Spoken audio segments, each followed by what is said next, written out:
बीती रोज मुख्यमंत्री मनोहर लाल ने हरियाणा विधानसभा में बजट पेश किया, जिसके बाद विपक्ष बजट को खोखला बता रहा है और वहीं सत्ता पक्ष के विधायक और मंत्री बजट को दूरगामी किसानों का बजट मान रहे हैं। वहीं बजट पर अंबाला के विधायक असीम गोयल ने कहा है कि इस बार का बजट सभी वर्गों को छूने वाला है।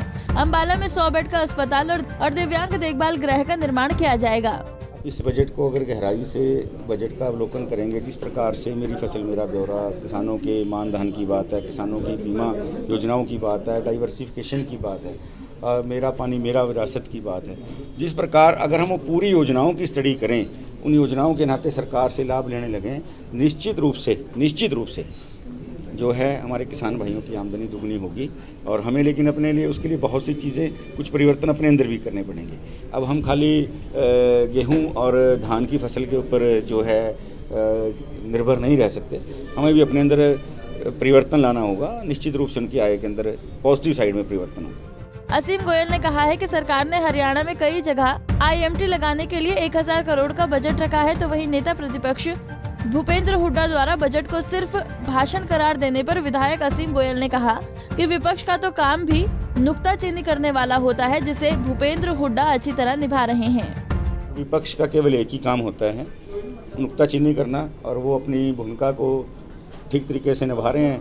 हुड्डा साहब को तो मैं इतना ही कहूँगा, विपक्ष के नाते वो जितना बोलते हुए दिखेंगे, जितनी आलोचना करते दिखेंगे, तो तभी माना जाएगा कि भाई एक मजबूत विपक्ष की भूमिका निभा रहे हैं। लेकिन मुद्दा विहीन विपक्ष इस समय जो हरियाणा में है, और वो मुद्दा विहीन ही जो बातें हैं, मुद्दा विहीन ही तथ्य हैं।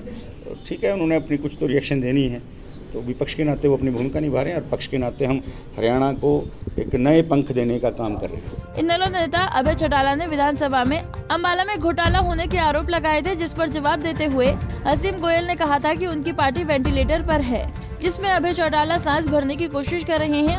उनके द्वारा अखबार की कटिंगों के आधार पर लगाए गए आरोप बेबुनियाद हैं। चौटाला जी को तो देखिए, खुद जो उनकी पार्टी वेंटिलेटर पे हो, और वो तो बेचारे किसी तरीके से पार्टी में ऑक्सीजन भरने की बात कर रहे हैं। अब कोई उनके वर्कर यहाँ से उनको अखबारों की कतरनें भेज देते हैं, तथ्य जाने बिना क्या हुआ क्या नहीं, वो अपना एक बातों को उछालने का। ठीक है, वो भी विपक्ष है, और वो उनको मेहनत इसलिए ज़्यादा करनी पड़ रही है क्योंकि वो सिंगल आदमी जो है पार्टी के नाते इस समय सदन में हैं, और उनको पता है कि अगर इस बार भी मैं अगली बार 24 में जीत के नहीं आया तो पार्टी जो है लुप्त हो जाएगी। अभी तो लुप्त प्राय है, फिर लुप्त हो जाएगी। तो इसलिए उनका भी कहना बनता है, और हम सब की बातों को सुन के हरियाणा को आगे बढ़ा सकते हैं। बता दें कि बजट पेश होने के बाद अब आरोप प्रत्यारोप और एक दूसरे की टांग खींचने का काम शुरू हो गया है। अब देखने वाली बात ये रहेगी कि बजट सत्र के आगामी कार्रवाई में क्या कुछ नया होता है। अंबाला से अमन कपूर, पंजाब केसरी टीवी। हमसे जुड़े रहने के लिए हमारे YouTube चैनल को सब्सक्राइब करें और नई वीडियो की नोटिफिकेशन के लिए बेल आइकॉन को दबाएं।